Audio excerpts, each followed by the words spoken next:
In the shadowy depths of the ocean, an ancient entity stirs, awakened by the suffocating black tide of an oil spill. The once vibrant marine life now twisted into grotesque forms, whispers of despair echo through the water. Fishermen speak of eerie, distorted creatures surfacing, eyes pleading for salvation. A diver, drawn by curiosity, descends into the abyss, only to find himself ensnared by oily tendrils, his screams swallowed by the darkness.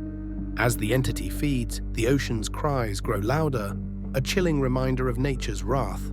To hear more tales from the deep, hit like, comment, and subscribe.